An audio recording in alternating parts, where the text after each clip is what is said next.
Today we're here at the factory powered by Fusion 360. We're building portable speakers, and the idea is allowing our customers to walk through and see what it's like to design something like this speaker and then actually see it fabricated.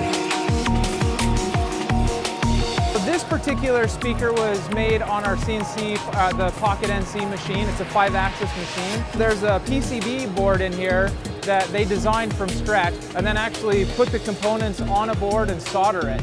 And then from there they designed an enclosure. They went through some of the rendering, so they were able to make a very photorealistic rendering. And then to wrap it up, we generated tool paths that would work on a machine like this to actually machine the product.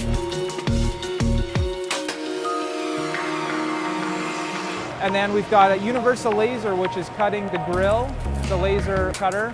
Haas has a lathe that's turning the knobs. And then we also have internally here, there's a 3D printed part on a PrinterBot 3D printer. And then we're prototyping the actual PCB board right around the corner. And then we had some prefab that are actually working in here, so they can plug it in, turn it on, and listen to it. The entire story of being able to see something designed with our product and fabricated and have an end result, something like this.